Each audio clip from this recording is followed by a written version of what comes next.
ഹണി റോസ് പറഞ്ഞു, ഞാൻ ഓർഗനൈസ്ഡ് ക്രൈമിന്റെ ഭാഗമാണ്, ഹണി റോസിനെ ആത്മഹത്യയിലേക്ക് തള്ളിവിടുന്നു തുടങ്ങിയ കാര്യങ്ങൾ പറയുന്നു. ഞാൻ ഏത് ഓർഗനൈസ്ഡ് ക്രൈമിന്റെ ഭാഗമാണ്? ഹണി റോസിന്റെ ഇൻഫർമേഷൻ അവിടെ നിന്ന് കിട്ടി.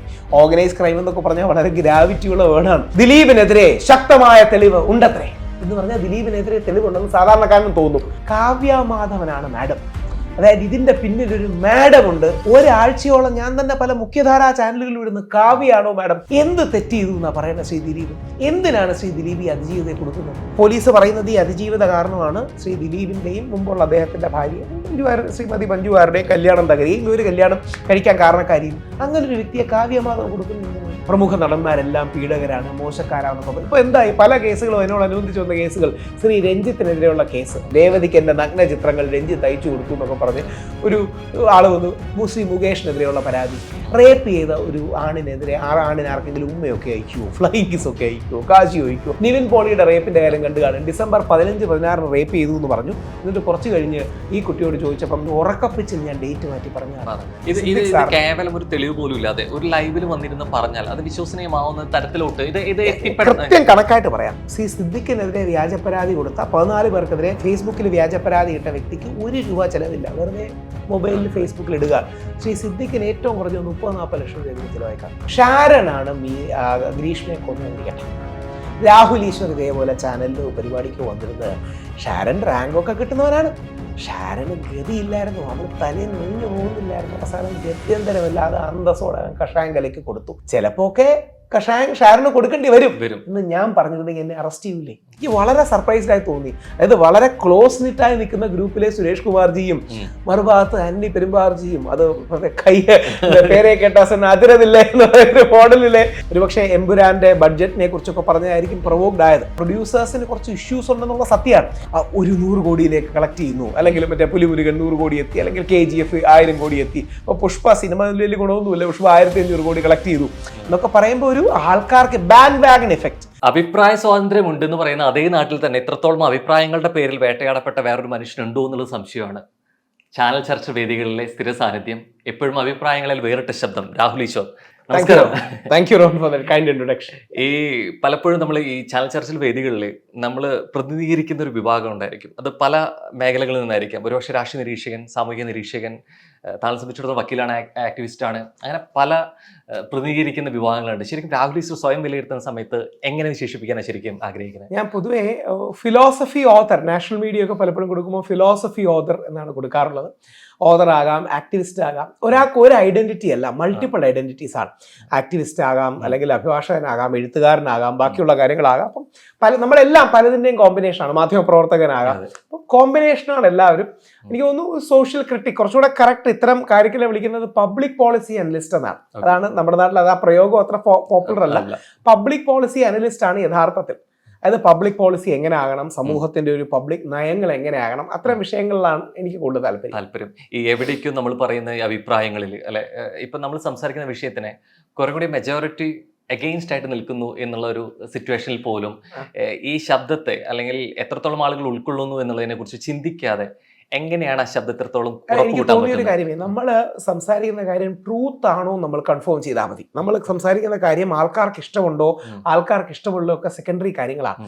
നമ്മൾ സംസാരിക്കുന്ന കാര്യത്തിൽ ഒരു സത്യം ഉണ്ടാകണം. ഈ ശരി എന്ന് പറയുന്നത് റോഹന്റെ ശരി വേറെ, എന്റെ ശരി വേറെ, അങ്ങനെ വേണമെങ്കിൽ നമുക്ക് പറയാം. പക്ഷെ സത്യം എന്ന് പറയുന്നത് കുറച്ചുകൂടി ഒബ്ജക്റ്റീവാണ്, വസ്തുനിഷ്ഠമാണ്. ഞാനൊക്കെ ആ സത്യത്തിന് വേണ്ടിയാണ് ശബരിമല പ്രക്ഷോഭത്തെ കാലത്തൊക്കെ ഫൈറ്റ് ചെയ്തത്. എല്ലാവരും ഞങ്ങളെ കളിയാക്കിയതാ.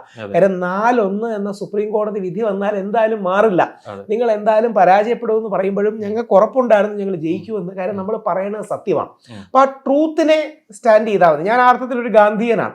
ഒരു ട്രൂത്തിനെ, അതായത് സത്യം എന്ന നിലപാടിനെ ഉയർത്തിപ്പിടിച്ചാൽ ആ സത്യം നമ്മളെ രക്ഷിക്കും എന്ന് വിശ്വസിക്കുന്ന വ്യക്തിയാണ്. ഈ പലപ്പോഴും പബ്ലിക് ഫിഗർ ആണ്, ഈ ആളുകൾ സപ്പോർട്ടും പിന്തുണയും സ്നേഹവും ഒക്കെ വേണമെന്നുള്ളത് എവിടേക്കോ നമ്മളൊരു സ്വാർത്ഥത ഉണ്ടായിരിക്കും.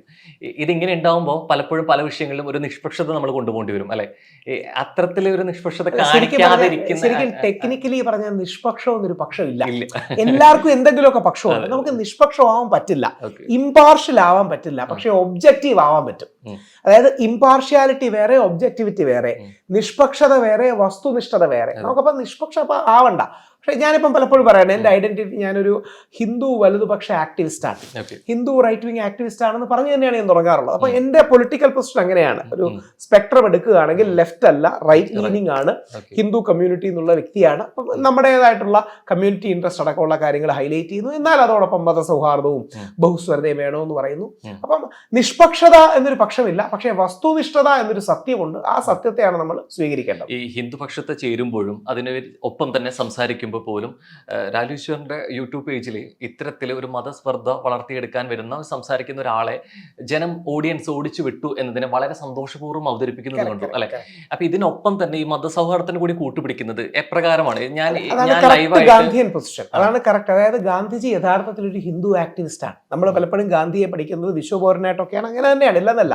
പക്ഷേ അടിസ്ഥാനപരമായി ശശി തരൂർ അദ്ദേഹത്തിന്റെ പുസ്തകത്തിൽ മഹാത്മാഗാന്ധി ഇൻട്രൊഡ്യൂസ് ചെയ്യുന്നു, Gandhi was a Hindu activist who defeated the British empire. സൂര്യാസ്തക്കാത്ത ബ്രിട്ടീഷ് സാമ്രാജ്യത്തെ തോൽപ്പിച്ച ഒരു ഹിന്ദു ആക്ടിവിസ്റ്റ് ആണ്. എന്നാൽ ഗാന്ധിജി ഹിന്ദു മുസ്ലിം ക്രിസ്ത്യൻ ഐക്യത്തിന് വേണ്ടി ജീവൻ കൊടുത്ത വ്യക്തിയാണ്. ഗാന്ധിജി യഥാർത്ഥത്തിൽ മതസൗഹാർദ്ദത്തിന് നിന്നുകൊണ്ടാണ് ഗോഡ്സെ കൊല്ലുന്നത്. ഞാൻ പെട്ടെന്ന് റോഹനെ കണക്ട് ചെയ്യാൻ ഒരു എക്സാമ്പിൾ പറയാം. നമ്മൾ സ്കൂളിൽ പഠിക്കുന്ന സ്ഥിരമുള്ള എക്സാമ്പിൾ ആണ് നമ്മുടെ ഇന്ത്യയുടെ കൊടി. ഞാൻ അതിലേക്ക് വരുമായിരുന്നു. ഇന്ത്യയുടെ കൊടി നമ്മൾ സ്കൂളിൽ പഠിക്കുന്നത് എന്താ? ഇന്ത്യയുടെ കൊടിയിലെ കുങ്കുമ അല്ലെങ്കിൽ കാവ്യ നിറം കാണിക്കുന്നത് ഇന്ത്യയുടെ ത്യാഗവും ധീരസന്നദ്ധതയും, വെള്ള കാണിക്കുന്നത് സമാധാനം, പച്ച കാണിക്കുന്നത് ഫലഭൂയിഷ്ഠത, ഫെർട്ടിലിറ്റി എന്നാണ്. എന്താ സത്യം അങ്ങനെയല്ല. ഏപ്രിൽ 13, 1921 മഹാത്മാഗാന്ധി യങ് ഇന്ത്യയിൽ, വെറുതെ ഗൂഗിളിൽ അടിച്ചു നോക്കിയാൽ മഹാത്മാഗാന്ധി എഴുതിയത് കാണാം. മഹാത്മാഗാന്ധി പറയുന്നുണ്ട് ഇന്ത്യയിലെ പ്രധാനപ്പെട്ട 3 സമുദായങ്ങളാണ് ഹിന്ദു, ഈ കുങ്കുമ കാവ്യ അല്ലെങ്കിൽ അന്ന് റെഡിഷ് ഓക്രേ ആയിരുന്നു, ഒരു പക്ഷേ റോഹനൊക്കെ ഇട്ടിരിക്കുന്ന ഡ്രസ്സിന്റെ കുറച്ചുകൂടെ കടുപ്പമുള്ള ഡ്രസ്, ആ റെഡിഷ് ഓക്രേ ഹിന്ദുക്കളെ, വെള്ള ക്രിസ്ത്യാനികളെയും ന്യൂനപക്ഷങ്ങളെയും പച്ച മുസ്ലിങ്ങളെയും.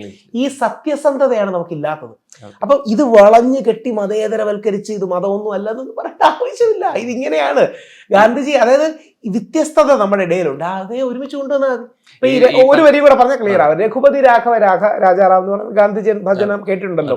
യഥാർത്ഥത്തിൽ ഇതിലെ വരിയിൽ ഈശ്വരല്ലാ തിരുവനാമെന്നില്ല.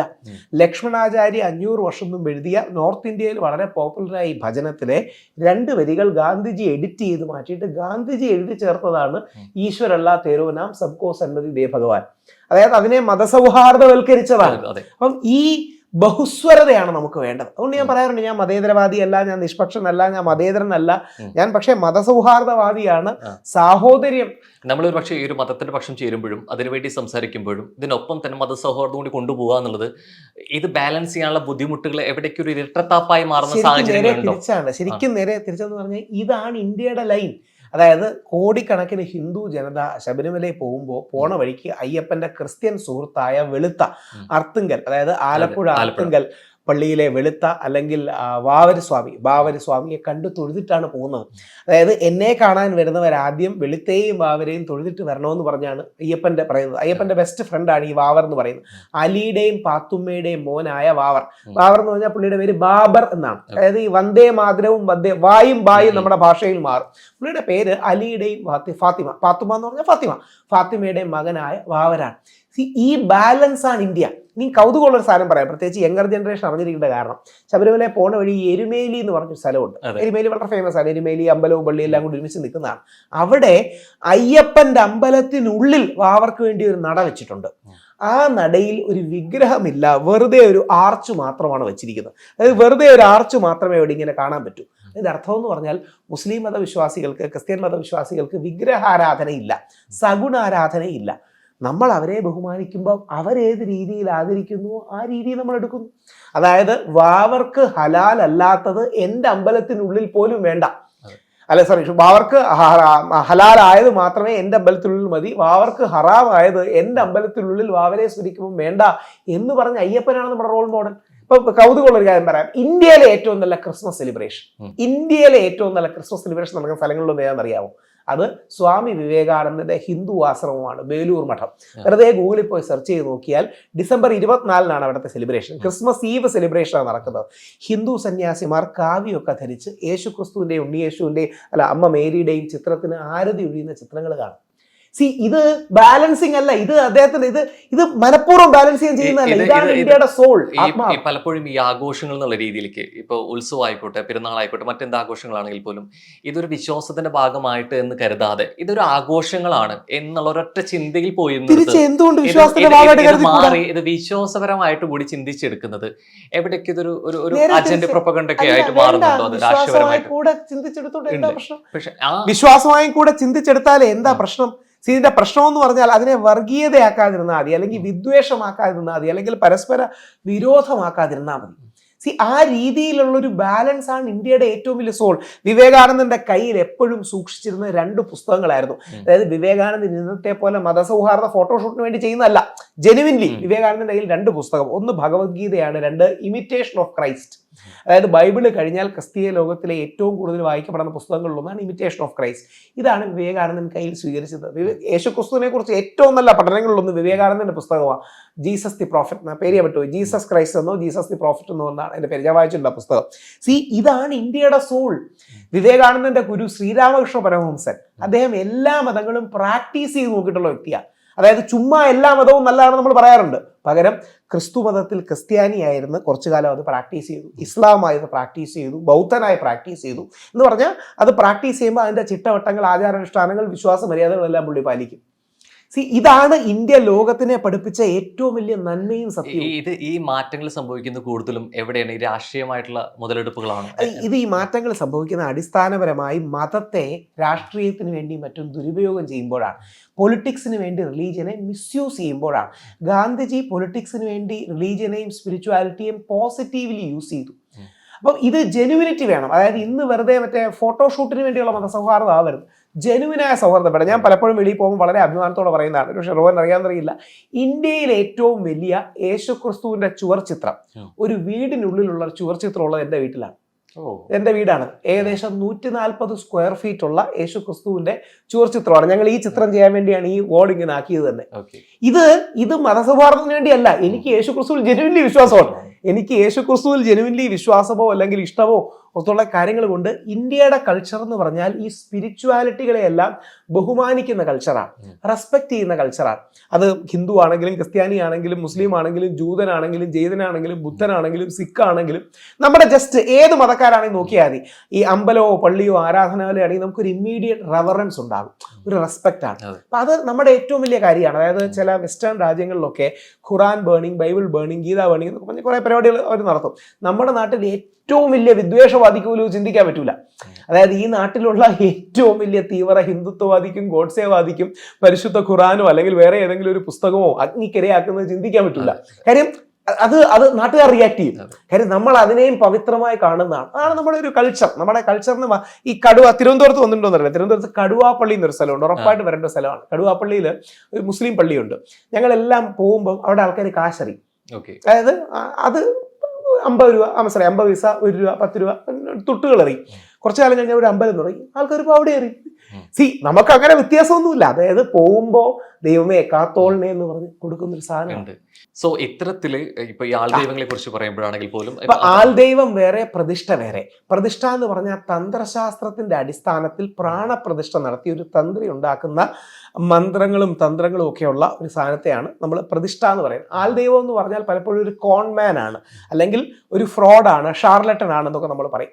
അപ്പം ആൾദൈവം വേറെ, ആത്മീയ ഗുരു വേറെ, ആൾദൈവം വേറെ, പ്രതിഷ്ഠ വേറെ. ഇതൊക്കെ തമ്മിൽ ഒരുപാട് ഡിഫറൻസുകളുണ്ട്. അപ്പം വിവേകാനന്ദനെ ആൾദൈവം എന്ന് ആരും വിളിക്കാറില്ലല്ലോ. കാര്യം വിവേകാനന്ദൻ ഒരിക്കലും ദൈവം എന്ന് പറയുന്ന വ്യക്തിയല്ല, ഒരു ഫിലോസഫറാണ്.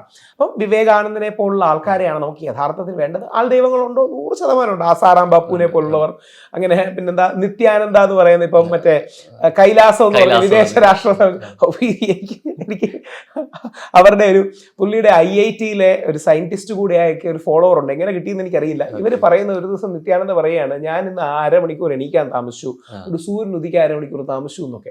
ഇത് എനിക്ക് മനസ്സിലാവണില്ല, ഇതൊക്കെ വിശ്വസിച്ച് എങ്ങനെയാണ്? പക്ഷേ ഇത്തരത്തിലൊരു സ്റ്റേറ്റ്മെന്റ് പറയുമ്പോഴും വിശ്വസിക്കുന്ന ഒരുപാട് പേരുകളുണ്ട്. എന്ത് തരം ഭ്രാന്താണെന്ന് എനിക്ക് മനസ്സിലാവണില്ല. എന്ത് തരം ഭ്രാന്താണിത്? ആരെങ്കിലും എണീക്കാൻ ആവശ്യമുണ്ട്, സൂര്യന് മാറ്റം ഉണ്ടാവും. ചുമ്മാ എന്താ പറയുക, it's so ridiculous that people should not even ask question whether it should be believed എന്ന് പറയുന്ന ഒരു അവസ്ഥയാണ്. നിത്യാനന്ദ പോലുള്ളവർ, ഇങ്ങനത്തെ ഒരുപാട് ഫ്രോഡുകൾ എല്ലാ കാലത്തും ഉണ്ടായിരുന്നു. ആസാറാം ബാപ്പുവിനെ പോലെ ഇപ്പം പുള്ളി ദേവസായിച്ച് ജയിലിലാണ്, മറ്റേ കുട്ടികളെ പീഡിപ്പിച്ചു എന്ന കേസിൽ ആസാറാം ബാപ്പു ആട്ടെ, നിത്യാനന്ദ ആകട്ടെ, അതേപോലെ ഫ്രോഡുകൾ നമ്മുടെ നാട്ടിലുണ്ട്. എന്നാൽ നല്ല ആൾക്കാരും ഉണ്ട്.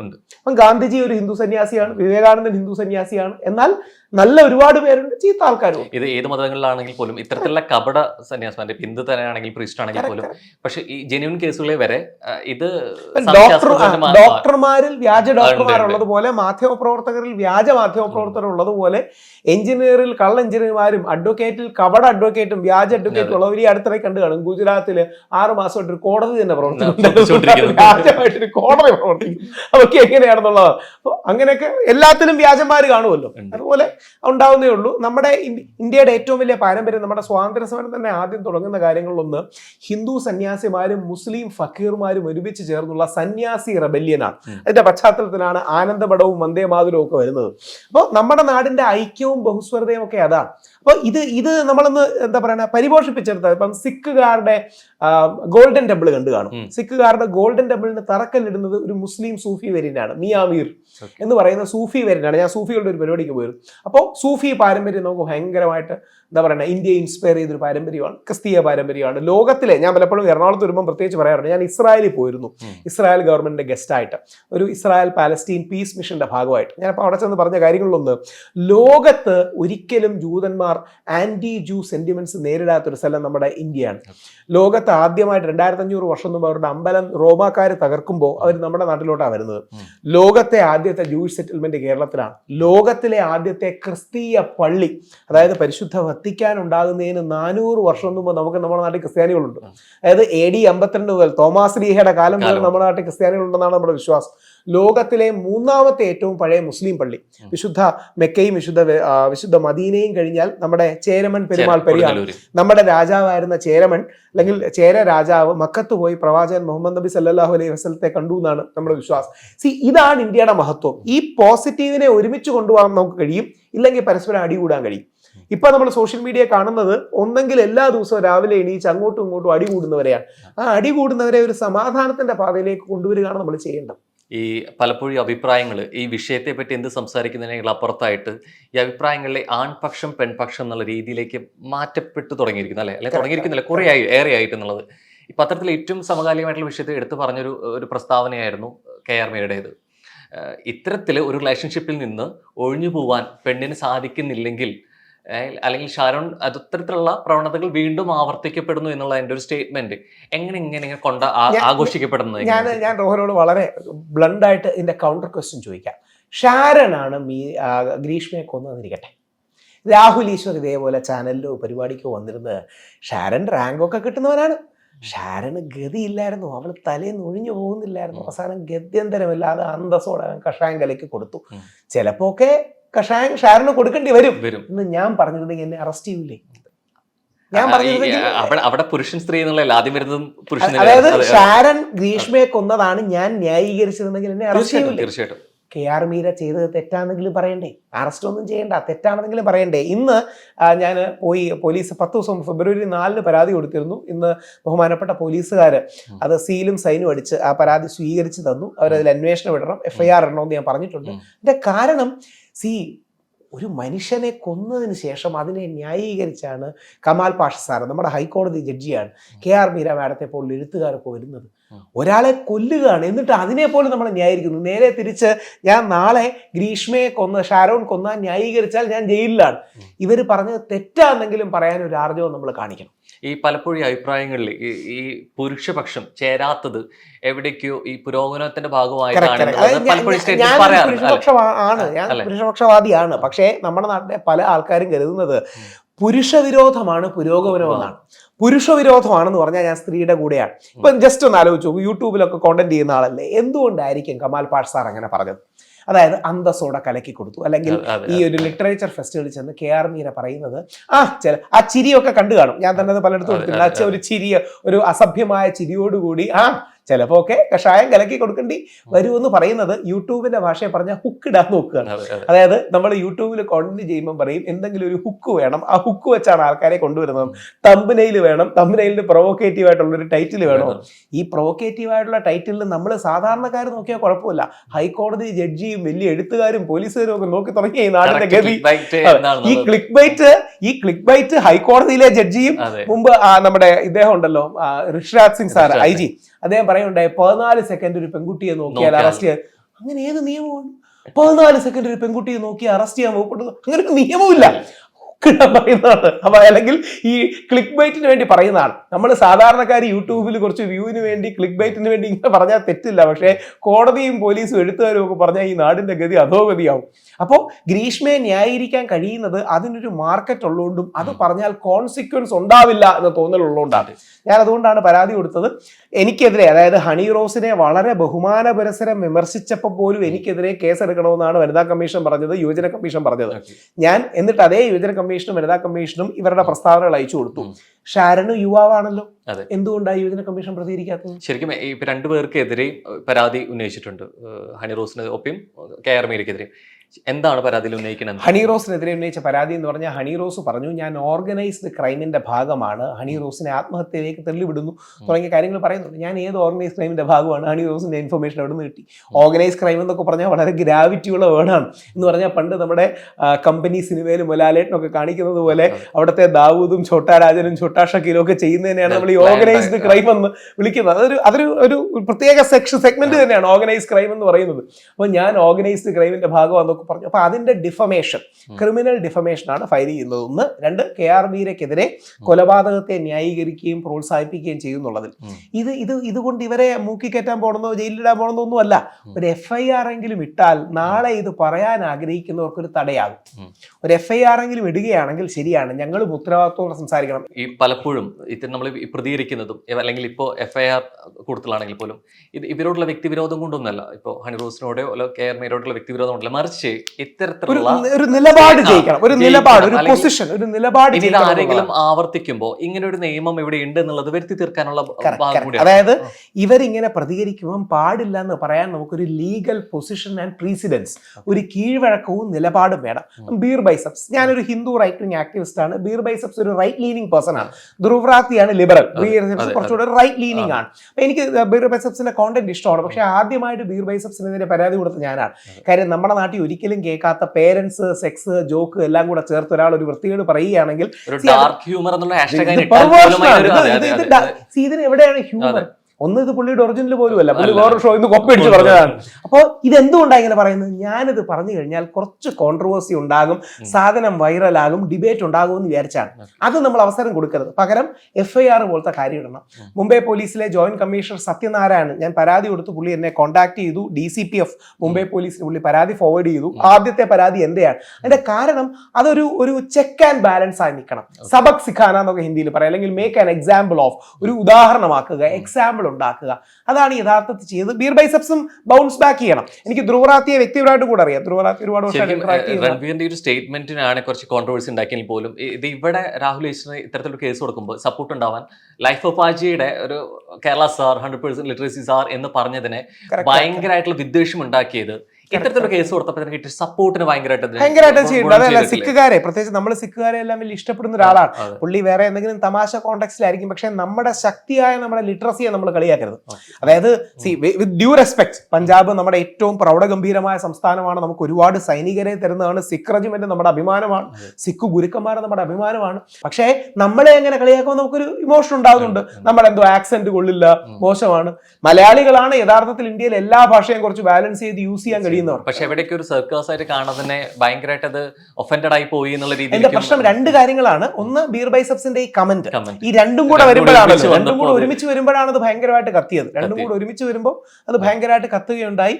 അപ്പം എന്താ അറിയോ, ഞാൻ ഒരിക്കലും സർദാർജി ജോക്സ് പറയാത്ത ഒരാളാണ്. കാര്യം പണ്ട് ചെറിയ പ്രായ സ്കൂളിലൊക്കെ ആയിരുന്നു, അപ്പൊ അച്ഛൻ ഡൽഹിയിലായിരുന്നു. സർദാർജി ജോക്സ് നമ്മൾ കേട്ട് നമ്മൾ തമാശ കോന എന്നൊക്കെ പറയുന്ന രീതി പറയാറ്. അപ്പം പഞ്ചാബിൽ 1-2 സുഹൃത്തുക്കൾ ചെറിയ പ്രായത്തിലുണ്ട്. അപ്പൊ അവര് പറഞ്ഞു, ഞങ്ങളെ മാത്രം എന്തിനാണ് നിങ്ങൾ കളിയാക്കുന്നത്? അവരുടെ വേർഷനാണ് അവർ പറയുന്നത്. സിഖുകാരുടെ ആംഡ് റെസിസ്റ്റൻസ് കണ്ട് ബ്രിട്ടീഷുകാർ മനഃപൂർവ്വം ഇവർക്കെതിരെ കഥയുണ്ടാക്കിയതാണ് സിഖ് സർദാർജി ജോക്സ് എന്നാണ് അവർ പറയുന്നത്. അതിന്റെ ഒരു തുടക്കം. അതായത് അങ്ങനെ ഏതെങ്കിലും ഒരു സമുദായത്തെ മോശമായി ചിത്രീകരിക്കാൻ വേണ്ടിയാണ് എന്നാണ് അവർ പറയുന്നത്, ആയിരിക്കാം. എന്നിട്ട് ഇതിനെക്കുറിച്ചാണ് ഫേമസ് സർദാർജി കഥയുള്ളത്. ഒരു സർദാർജി ജോക്സ് പറഞ്ഞുകൊണ്ടിരുന്ന ഡ്രൈവറോട് അല്ലെങ്കിൽ കാറിൽ സഞ്ചരിക്കുന്ന ഒരാളോട് സർദാർജി 500 രൂപ കൊടുത്തു എന്ന്, ഏതെങ്കിലും ലോകത്ത് എന്തെങ്കിലും സിക്കിലെ ഭിക്ഷക്കാരനെ കാണുകയാണെങ്കിൽ നിങ്ങൾ കൊടുക്കണമെന്ന്. അങ്ങനെ ഒരു സിഖ് ഭിക്ഷക്കാരനെ നിങ്ങൾക്ക് കാണാൻ കഴിയില്ല. സിഖ് കമ്മ്യൂണിറ്റി ഒരുപാട് കാര്യങ്ങൾ നമ്മൾ പഠിക്കേണ്ട കാര്യമാണ്. കാനഡയിലൊക്കെ വലിയ പവർഫുൾ പൊസിഷൻസിലുള്ള കമ്മ്യൂണിറ്റിയാണ്. നമ്മുടെ രാജ്യത്തെ ഡിഫെൻഡ് ചെയ്യുന്നതിൽ ഒരുപാട് മഹത്തരമായ കോൺട്രിബ്യൂഷൻ ചെയ്ത കമ്മ്യൂണിറ്റിയാണ്. പക്ഷേ നമ്മളെ അങ്ങനെ ഇൻസൾട്ട് ചെയ്യുമ്പോൾ മലയാളി എന്നൊരു ബോധം നമുക്ക് ഡെഫിനറ്റ്ലി ഉണ്ടാവുമല്ലോ. ഈ ഒരു വ്യക്തി മതി, അല്ലെങ്കിൽ ഒരു സമുദായത്തെയോ അല്ലെങ്കിൽ ഒരു സ്റ്റേറ്റിനെയോ പ്രതിനിധീകരിച്ചുകൊണ്ട് സംസാരിക്കുമ്പോൾ ആ വ്യക്തിപരമാണ് അഭിപ്രായം. പക്ഷെ നമ്മളിത് പറയുമ്പോൾ മൊത്തം പറയുന്നത് സിഖുകാരെയും പഞ്ചാബുകാരാണ്. അത് ഒരിക്കലും പാടില്ല. ഇത് അവർ ചെയ്യുന്ന അതേ തെറ്റ് നമ്മളും ചെയ്യുക. അതായത് സർദാർജി തമാശക്ക് ചെയ്ത തെറ്റ് നമ്മൾ സീരിയസ് ആയി പറയുകയാണ്. നമ്മൾ എല്ലാ സർദാർജിമാരെ കൊണ്ട് പൊങ്കാലിട്ടുന്നത് എന്തിനാ? ഇന്ത്യ കണ്ട ഏറ്റവും പണ്ഡിതനായ പ്രധാനമന്ത്രി ഒരു സിഖുകാരനാണ്, ടർബൻ ധരിക്കുന്ന മഹാനായ മൻമോഹൻ സിംഗ് ആണ്. അല്ലെങ്കിൽ സർദാർജിമാർക്ക് നമുക്ക് നൽകിയ കോൺട്രിബ്യൂഷൻ വളരെ അധികമാണ്. അപ്പോൾ ആ വ്യക്തിയെ, പുള്ളിയുടെ പേര് എന്തോ ഉണ്ടായിരുന്നു, ആ വ്യക്തിയെ മാത്രം പറയുക, അല്ലാതെ എല്ലാരെയും കൂടെ കയറി പറയാതിരിക്കുക എന്നുള്ളതാണ്. ശരിക്കും പലപ്പോഴും നമ്മുടെ അഭിപ്രായങ്ങൾ നമ്മളുടെ ഏതെങ്കിലും സംഘടനയുടെ ഭാഗമാണെങ്കിൽ നമ്മൾ പറയുന്ന അഭിപ്രായം സംഘടനയുടെ കൂടി ആവും എന്നുള്ള രീതിയിലേക്ക് ആവാറുണ്ട്. അത്തരത്തിൽ ഇപ്പോൾ ചർച്ചയായിക്കൊണ്ടിരിക്കുന്നതാണ് സുരേഷ് കുമാർ പറഞ്ഞ വിഷയം. അപ്പോൾ നമ്മളൊരു അഭിപ്രായം അതേ സ്ഥാനത്ത് ഇരിക്കുന്ന സമയത്ത് അതൊരു സംഘടനയുടെ കൂടി സത്യം പറഞ്ഞാൽ എനിക്ക് ഭയങ്കര സർപ്രൈസ്ഡ് ആയി. സുരേഷ് കുമാർജിയെ ചെറിയ പ്രായം തൊട്ട് അറിയാം. എനിക്ക് വളരെ സർപ്രൈസ്ഡ് ആയി തോന്നി. അതായത് വളരെ ക്ലോസ് നിറ്റായി നിൽക്കുന്ന ഗ്രൂപ്പിലെ സുരേഷ് കുമാർജിയും മറുഭാഗത്ത് ആന്റണി പെരുമ്പാർജിയും, അത് കൈ പേരെ കേട്ടാ അതിരതില്ല എന്ന ഒരു മോഡലിലെ എനിക്ക് സർപ്രൈസ്ഡ് ആയി പോകുന്നു. ആ ഫൈറ്റ് എന്തായാലും മലയാള സിനിമയ്ക്ക് ഗുണം ചെയ്യില്ല. ഒരുപക്ഷെ എമ്പുരാന്റെ ബഡ്ജറ്റിനെ കുറിച്ചൊക്കെ പറഞ്ഞായിരിക്കും പ്രൊവോക്ഡ് ആയത്. ഇല്ലെങ്കിൽ ശ്രീ ആന്റണി പെരുമ്പാവൂർ അങ്ങനെ പ്രൊവോക്ഡ് ആകുന്ന വ്യക്തിയൊന്നും അല്ല. ശരിക്കും ഈ പലപ്പോഴും ഈ ബഡ്ജറ്റ് പറയുന്ന സമയത്ത് ഒരു മൂവിയുടെ ഒരു ടോട്ടൽ കളക്ഷനെ കുറിച്ച് തന്നെയാണ് സംസാരിക്കാറുള്ളത്. അതിലിപ്പോൾ ഒരു പ്രൊഡ്യൂസറിന്റെ ഷെയറിനെ കുറിച്ചായിരിക്കില്ല, തിയേറ്റർ കളക്ഷൻ ഉണ്ടായിരിക്കും, OTT ഉണ്ടായിരിക്കും, എന്ത് ബിസിനസ് നടക്കുന്നുള്ളത്. ശരിക്കും അത്തരത്തിൽ ഒരു 100 കോടി കളക്ഷനുള്ള സിനിമ എന്നൊരു സ്റ്റേറ്റ്മെന്റിനെ നമുക്ക് തെറ്റായിട്ട് പറയാൻ പറ്റും. ശരിക്കും സുരേഷ് കുമാർജി ഒരു പ്രൊഡ്യൂസറിന്റെ ദണ്ണം വെച്ചാണ് പറഞ്ഞത്. പ്രൊഡ്യൂസർക്ക് ഇത്രയൊക്കെ പോയാലും വലുതായിട്ടൊന്നും കിട്ടുന്നില്ല എന്നുള്ള സത്യമാണ്.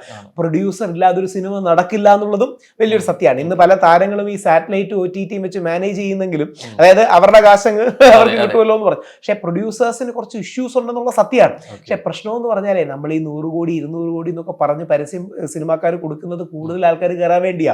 ആദ്യത്തെ 5 ദിവസത്തിൽ 100 കോടി കളക്ട് ചെയ്തു, ഒരു ഓളം ഉണ്ടാക്കാൻ വേണ്ടിയാണ്. ഒരു ഓളം ഉണ്ടാക്കുന്നുണ്ടെങ്കിൽ അല്ലെങ്കിൽ ഇതിനെ പ്രൊമോട്ട് ചെയ്യപ്പെടുന്നുണ്ടെങ്കിൽ ഇത് ഇത്ര ദിവസത്തിനുള്ളിൽ ഇത്രയും കളക്ഷൻ കിട്ടിയിട്ടുണ്ട്, അല്ലെങ്കിൽ 100 കോടി കളക്ഷൻ കിട്ടിയ പടമാണെന്ന് പറയുന്നതിന്റെ ഒപ്പം തന്നെ തതുല്യമാണ് ഇത് ഇത്രയും മുതൽമുടക്കുള്ള സിനിമയാണെന്ന് പറയുന്നതും ഇത്തരത്തിലില്ലേ? അതായത് ഒരു സിനിമയ്ക്ക് മുമ്പേ ഒരു 100 കോടി ബഡ്ജറ്റ് വരുന്ന സിനിമയാണെന്ന് പറയുന്നത്. ഞാൻ എന്റെ ഈ കഴിഞ്ഞ ആഴ്ച വന്നൊരു സംഭവമാണ്, അല്ലെങ്കിൽ 2 ആഴ്ച മുമ്പ് ദീപ, എന്റെ വൈഫിന്റെ പേര് ദീപ എന്നാണ്, ദീപ പറഞ്ഞ ഐഡന്റിറ്റി സിനിമ കാണാൻ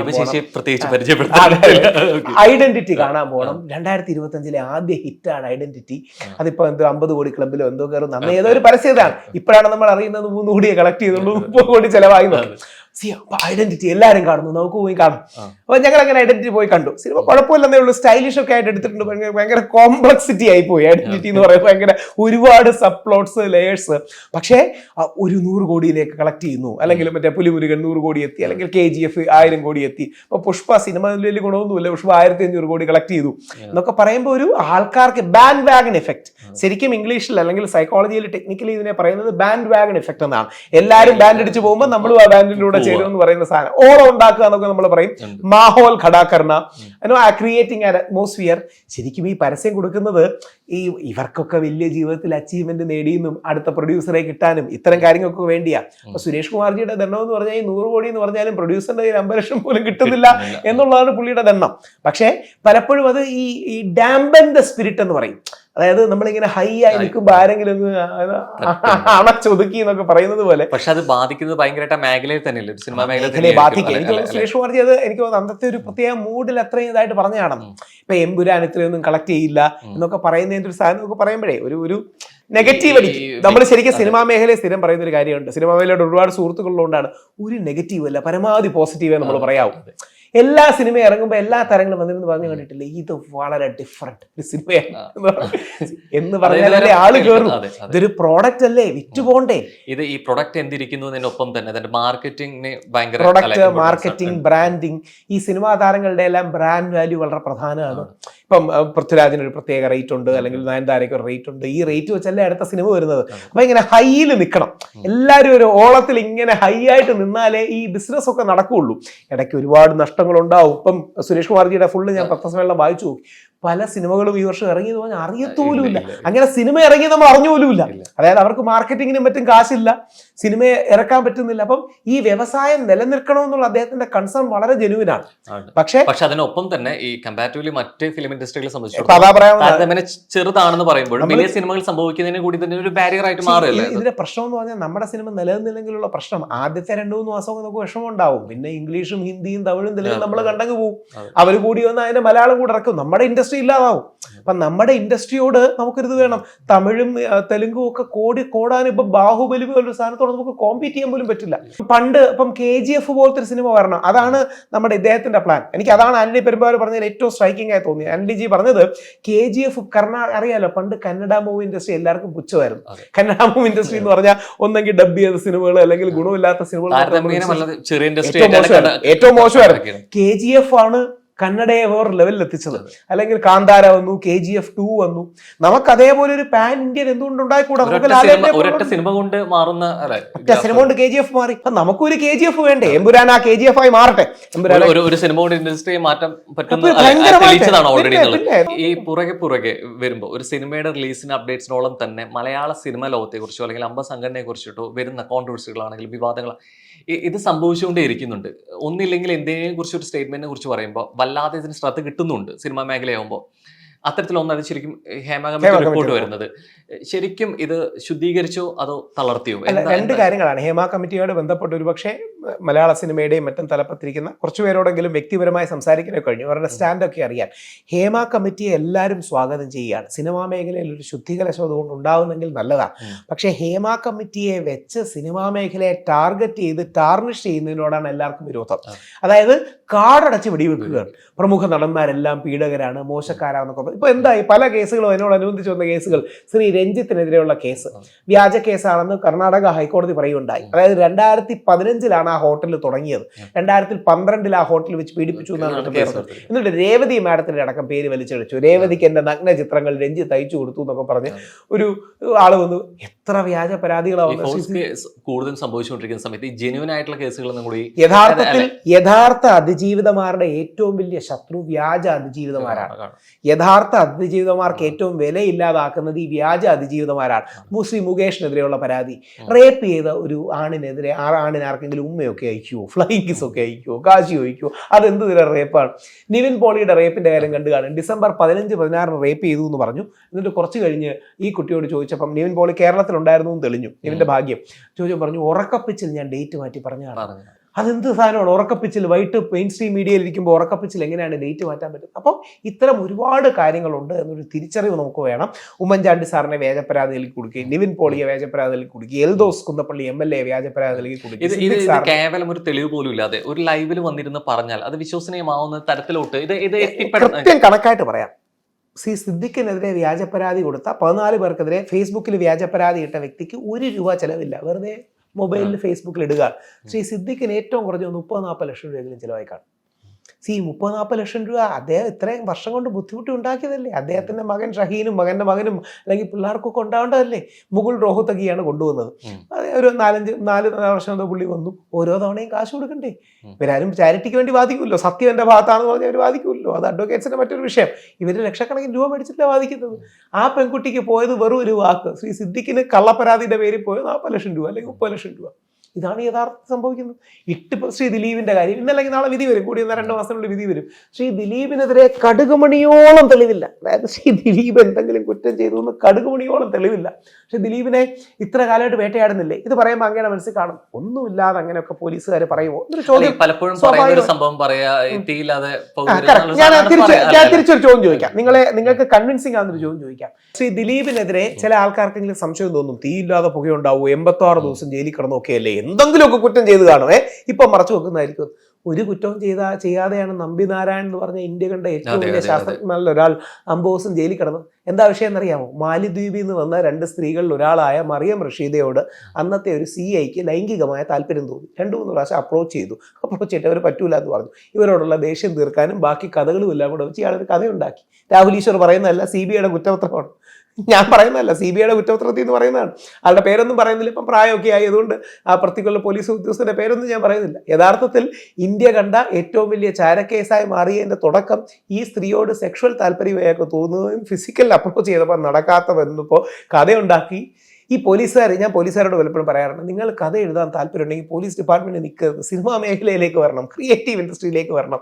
ഈ കഥകൾ എഴുതി നിങ്ങളത് തീർന്നത്. ഇപ്പം ശ്രീ ദിലീപ് എന്നൊന്ന് ആലോചിച്ച് നോക്കും, 4 പോലീസുകാരെ കൊല്ലാൻ ദിലീപ് ഗൂഢാലോചന നടത്തി എന്ന് പറഞ്ഞാൽ FIR ഇട്ട് ദിലീപിനെ അന്വേഷിക്കുകയാണ്. എന്തിപ്പം അന്വേഷിക്കണ്ടേ?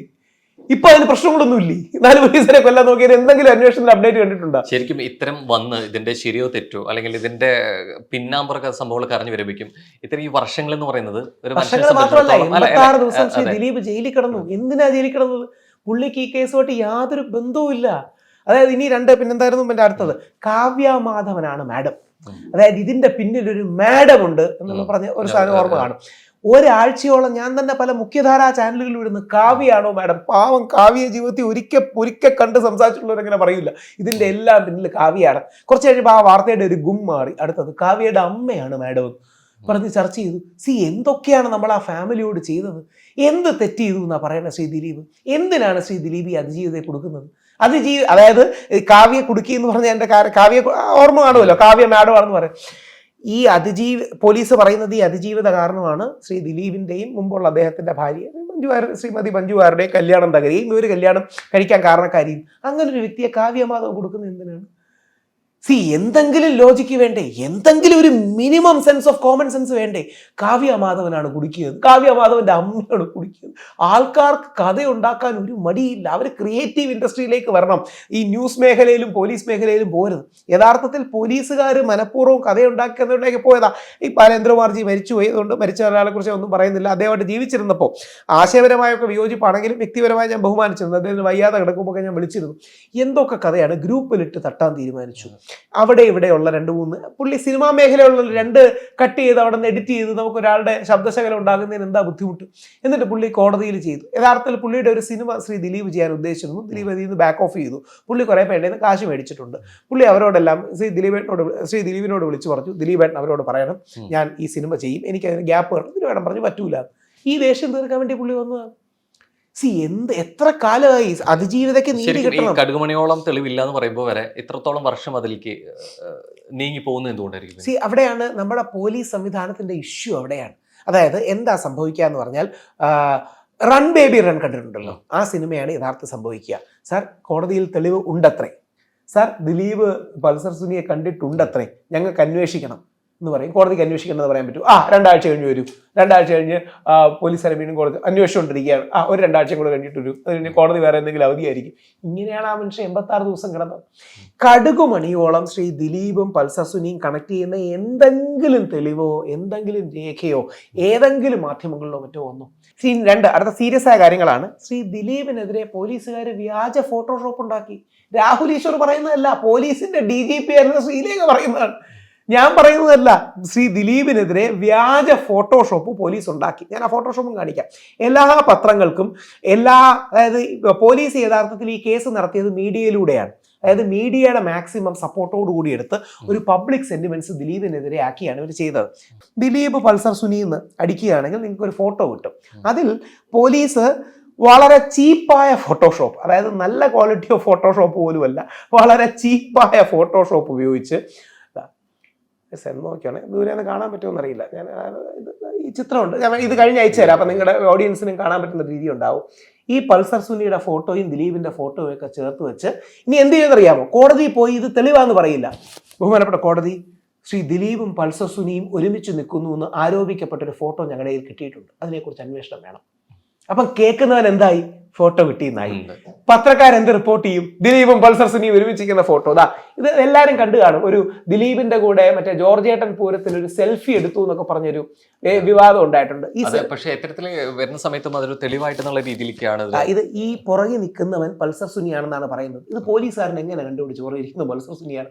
കള്ളം പറയുന്നതിന് ഒരു മര്യാദ വേണ്ടേ? ഈ പുറകെ നിൽക്കുന്നവൻ ഈ റെസല്യൂഷനിൽ പൾസർ സുനിയാണെന്ന് എങ്ങനെ കണ്ടുപിടിച്ചു? അടുത്താണ് രസമാണ്, നോക്കിയോണേ അടുത്ത രസം. അതുകൊണ്ട് പോലീസുകാർ എന്ത് ചെയ്തു? ഒരു ഫോട്ടോയും കൂടി ഇട്ട് പൾസർ സുനിയുടെ വേറൊരു ഫോട്ടോ ഇതിന്റെ കൂടെ ചേർത്ത് വെച്ചു. എന്നിട്ട് രണ്ടിനും ഓരോ റൗണ്ട് ഇട്ടു. കള്ളത്തരം നോക്കണം, എന്തൊക്കെ കള്ളത്തരമാണ്. എന്നിട്ട് സാർ ഇങ്ങനെ ആരെങ്കിലും ഫോട്ടോ എടുക്കുമോ ലോകത്തിൽ? അതായത് ഏതോ ഒരു ഫോട്ടോ എടുത്ത് നോക്കിയാൽ മതി. ഇത് പുറകിൽ ബ്ലാങ്ക് ആണ്, ഇതിന്റെ പുറകിൽ ഒരു മറ്റേ ടെമ്പോ ട്രാവലർ സാധനമാണ്. എന്നിട്ട് പോലീസുകാർ എന്ത് പറയുന്നറിയോ? വളരെ കെയർഫുള്ളി ഒരു സാധനം പറയും. അത് മീഡിയക്കാർ പറഞ്ഞിരിക്കേണ്ട സാധനമാണ്. ഒന്നും ഉണ്ടെന്ന് പറയണ്ട, ഉണ്ടത്രേ എന്ന് പറഞ്ഞാൽ ദിലീപിനെതിരെ ശക്തമായ തെളിവ് ഉണ്ടത്രേ എന്ന് പറഞ്ഞാൽ ദിലീപിനെതിരെ തെളിവുണ്ടെന്ന് സാധാരണക്കാരന് തോന്നും. നാളെ ദിലീപ് ഡിഫമേഷൻ കൊടുത്താൽ എന്ത് പറ്റും? സാർ ഞങ്ങൾ അങ്ങനെ പറഞ്ഞില്ല, ഉണ്ട് എന്ന് വ്യാപകമായി റിപ്പോർട്ട് ചെയ്യപ്പെടുന്നുണ്ടത്രേ.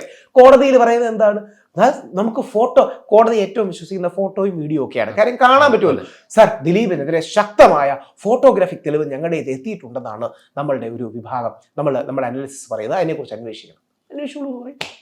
അപ്പൊ ഇതാണ് ശരിക്കും എന്താണ് ഇതിന്റെ അപ്ഡേറ്റ്സ്, അല്ലെങ്കിൽ ഇതിന്റെ എന്താണ് തെളിവ് എന്നുള്ളത് കാത്തിരിക്കുന്ന ശരിക്കും ഒരു വലിയൊരു സമൂഹത്തിൽ എഴുതി വെച്ചോളൂ. ശ്രീ ദിലീപ് നിരപരാധിയാണ്. ദിലീപ് അഗ്നിശുദ്ധി നടത്തി തിരിച്ചു വരും. ഇത് രാഹുൽ ഈശ്വർ പറയുന്നതല്ല, വ്യത്യസ്ത കോടതികൾ ഒരുപാട് കാലമായിട്ട് പറയുന്നുണ്ട്. ദിലീപ് 2016 ഫോണിൽ എന്തിന് ഡേറ്റ ഡിലീറ്റ് ചെയ്തു? മുഖ്യധാരാ മാധ്യമങ്ങൾ പ്രധാനപ്പെട്ട, അതായത് ടോപ്പ് 4 മീഡിയാസ് എന്നോട് ചോദിച്ച ചോദ്യമാണ്. ഞാൻ വളരെ സീരിയസ് ആയിട്ട് പറഞ്ഞു, ദിലീപിന് ചിലപ്പം സ്പേസ് കൂടിപ്പോയി കാണും, അതുകൊണ്ട് സ്പേസ് കിട്ടാൻ വേണ്ടി ഡിലീറ്റ് ചെയ്ത് കാണുമോ? ഞാൻ റോഹനോട് ചോദിക്കാം, റോഹന്റെ 2016 ഫോൺ എവിടെ? എന്തോ മറയ്ക്കാനുണ്ട്, അതുകൊണ്ടല്ലേ നിങ്ങൾ മാറ്റി വെച്ചത്? ഇല്ലെങ്കിൽ തങ്ങളുടെ വ്യക്തിപരമായ കാര്യമില്ലേ ഫോൺ? എനിക്കറിയില്ല 2016 ഫോൺ എവിടെയാണ്, നമുക്ക് പോലും അറിയില്ലെങ്കിൽ ദിലീപ് 2016 ഫോൺ എവിടെയാന്ന് ചോദിച്ചാൽ, 2018 ഫോൺ എവിടെയാന്ന് ചോദിച്ചാൽ പുള്ളി എങ്ങനെ അറിയും? ഇതിന്റെ ഗൂഢാലോചന നടന്ന കാലഘട്ടത്തിലെ നിങ്ങളുടെ ഫോൺ പ്രസന്റ് ചെയ്യണം. ഒരു 5 വർഷം മുമ്പത്തെ താങ്കളുടെ ഫോൺ പ്രസന്റ് ചെയ്യാൻ പറ്റിയ എനിക്കറിയില്ല എവിടെയാണ്. അന്ന് കുറച്ചു കാലം നമ്മൾ ഉപയോഗിക്കും, ആർക്കെങ്കിലും കൊടുക്കാൻ തീരുമാനിക്കും, എവിടെങ്കിലും വിടും, പിന്നെ വിടും. ഇതൊക്കെയാണ് വലിയ തെളിവ്. ശരിക്കും ഇതിന് ഇത്രത്തിനിടയ്ക്ക് ഇപ്പൊ ഈ പറഞ്ഞ മാതിരി അഗ്നിശുദ്ധി വരുത്തുക എന്ന് പറയുന്നു, അല്ലെങ്കിൽ ഇത്ര വർഷങ്ങൾക്ക് ശേഷം വരിക എന്ന് പറയുന്നു. ഈ നഷ്ടങ്ങൾ ഈ വർഷങ്ങളുടെ കാലക്കണക്കിൽ മാത്രമല്ല, ഇത് ഉണ്ടാക്കി വെച്ച മാനസിക വേദന, കാവ്യ മാധവനുണ്ടായ വേദന, മീനാക്ഷിക്കുണ്ടായ വേദന, ആ കുട്ടിക്കിപ്പം രണ്ടാമത്തെ പോകത്ര ശ്രീ ദിലീപിന്റെ ഫാമിലിക്ക് ഉണ്ടായ വേദന, എന്തുമാത്രമാണ്, എന്ത് തെറ്റ് ചെയ്തിട്ടാണ്?